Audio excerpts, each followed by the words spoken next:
राधा कृष्ण के अमर प्रेम की 5 अनूठी अनसुनी कथाएं। राधा और श्री कृष्ण का प्रेम अमर है। राधा ने श्री कृष्ण से और श्री कृष्ण ने राधा से निस्वार्थ और आत्मिक प्रेम किया था। इसी प्रेम का कारण है आज श्री कृष्ण के नाम के आगे राधा लगता है। राधे कृष्ण कोई रुक्मिणी कृष्ण क्यों नहीं कहता है, जबकि रुक्मिणी भी तो राधा की तरह ही प्रेम करती थी। आओ जानते हैं राधा कृष्ण प्रेम की अनसुनी बातें।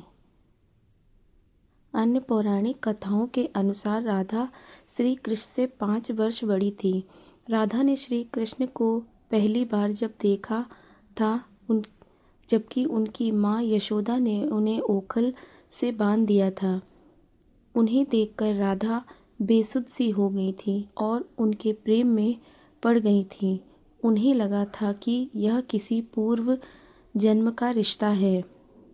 कुछ लोग कहते हैं कि वह पहली बार गोकुल अपने पिता वृषभनु जी के साथ आई थी, तब श्री कृष्ण को पहली बार देखा था। और कुछ विद्वानों के अनुसार संकेत तीर्थ पर पहली बार दोनों की मुलाकात हुई थी। जो भी हो, लेकिन जब राधा ने कृष्ण को देखा तो वह उनके प्रेम में पागल जैसी हो गई थी और कृष्ण भी उन्हें देखकर बावरे हो गए थे। दोनों में प्रेम हो गया था। ब्रह्मवर्त पुराण प्रकृति खंड अध्याय 48 के अनुसार वह यदुवंशियों के कुल गुरु गर्ग ऋषि द्वारा लिखित गर्ग संहिता की एक कथा के अनुसार एक बार नंद बाबा श्री कृष्ण को लेकर बाजार घूमने निकले थे। उसी दौरान राधा और उनके पिता भी वहां पहुंचे थे। दोनों को वहां पहली बार मिलन हुआ था। उस दौरान दोनों की ही उम्र बहुत छोटी थी। उस स्थान को संकेतिक तीर्थ स्थान कहते हैं। संकेत का शब्दार्थ है पूर्व निर्देशित मिलने का स्थान। मान्यता है कि पिछले जन्म में ही दोनों ने यह तय कर लिया था कि हमें इस स्थान पर मिलना है। कहते हैं कि यहीं पर गर्ग संहिता के अनुसार एक जंगल में स्वयं ब्रह्मा ने राधा और कृष्ण का गांधर्व विवाह कराया था। यहाँ हर साल राधा के जन्मदिन यानी राधा अष्टमी से लेकर अनंत चतुर्दशी के दिन तक मेला लगता है। ब्रह्मावर्त पुराण की एक पौराणिक कथा के अनुसार श्री कृष्ण के साथ राधा गोलोक में रहती थी। एक बार उनकी अनुपस्थिति में श्री कृष्ण अपनी दूसरी पत्नी विरजा के साथ घूम रहे थे। तभी राधा आ गई। वे विरजा पर नाराज होकर वहां से चली गईं। श्री कृष्ण के सेवक और मित्र श्री दामा को राधा का यह व्यवहार ठीक नहीं लगा और वे राधा को भला बुरा कहने लगे। राधा ने क्रोधित होकर श्री दामा को अगले जन्म में शंखचूर्ण नामक राक्षस बनने का श्राप दे दिया। इस पर सुदामा ने भी उनको पृथ्वी लोक पर मनुष्य रूप में जन्म लेकर 100 वर्ष तक कृष्ण विच्छोह का श्राप दे दिया था। राधा को जब श्राप मिला था तब श्री कृष्ण ने उनसे कहा था कि तुम्हारा मनुष्य रूप में जन्म तो होगा, लेकिन तुम सदैव मेरे पास रहोगी। यही कारण था कि राधा और श्री कृष्ण का बचपन में विच्छोह हो गया था।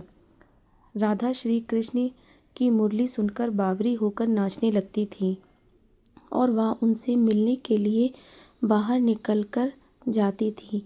जब गांव में कृष्ण और राधा के प्रेम की चर्चा चल पड़ी तो राधा के समाज के लोगों ने उसके घर से बाहर निकलना बंद करवा दिया। फिर एक दिन श्री कृष्ण ने माता यशोदा से कहा कि माता, मैं राधा से विवाह करना चाहता हूँ। यह सुनकर यशोदा मैया ने कहा कि राधा तुम्हारे लिए ठीक लड़की नहीं है। पहले तो यह कि वह तुमसे 5 साल बड़ी है और दूसरा यह कि उसकी मंगनी यशोदा के भाई रायण पहले से ही किसी और से हो चुकी है और वह कंस की सेना में है, जो अभी युद्ध लड़ने गया है। जब आएगा तो राधा का उससे विवाह हो जाएगा, इसलिए उससे तुम्हारा विवाह नहीं हो सकता। लेकिन कृष्ण जिद करने लगे तब यशोदा ने नंद से कहा। कृष्ण ने नंद की बात भी नहीं मानी। गर्ग ऋषि ने कृष्ण को समझाया कि तुम्हारा जन्म किसी खास लक्ष्य के लिए हुआ है। इसकी भविष्यवाणी हो चुकी है कि तुम तारणहार हो। इस संसार में तुम धर्म की स्थापना करोगे। तुम्हें इस ग्वालन से विवाह नहीं करना चाहिए।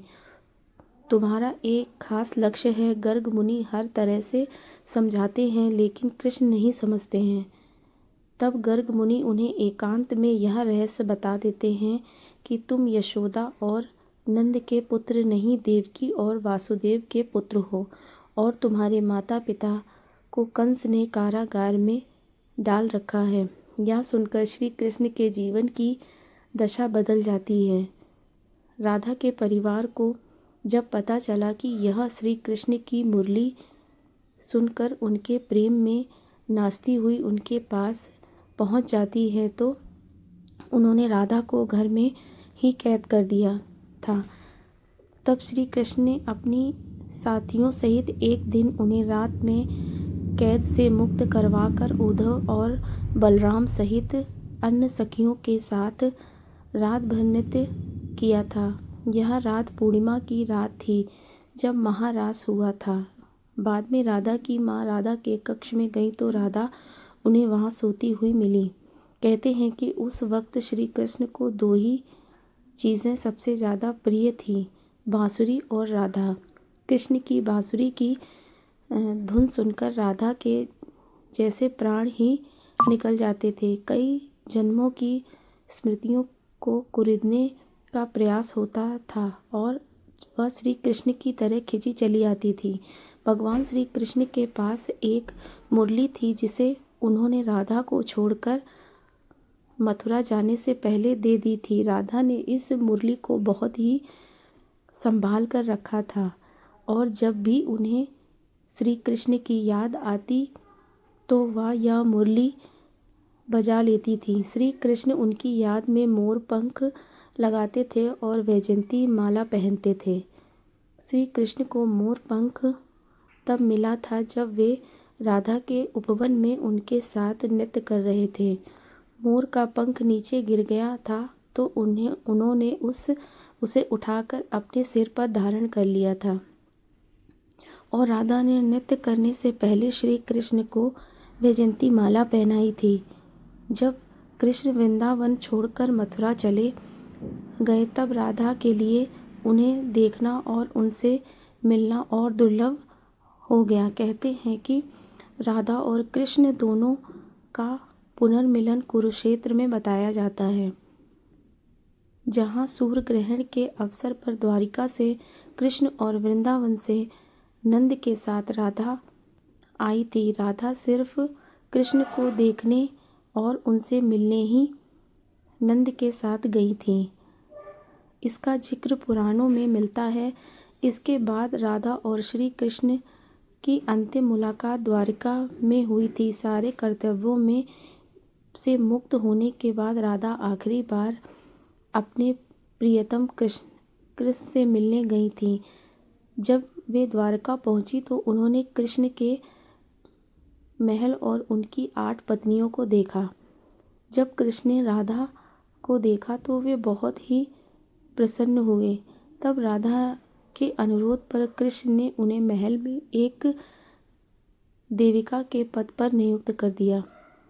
कहते हैं कि वहीं पर राधा महल से जुड़े कार्य देखती थी और मौका मिलते ही वे कृष्ण के दर्शन कर लेती थी।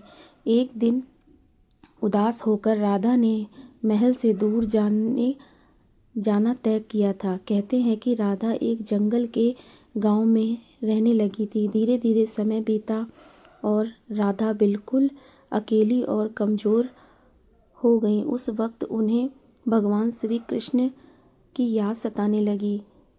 आखिरी समय में भगवान श्री कृष्ण उनके सामने आ गए। भगवान श्री कृष्ण ने राधा से कहा कि वे उनसे कुछ मांग लें, लेकिन राधा ने मना कर दिया। कृष्ण के दोबारा अनुरोध करने पर राधा ने कहा कि वे आखिरी बार उन्हें बांसुरी बजाते देखना और सुनना चाहती हैं।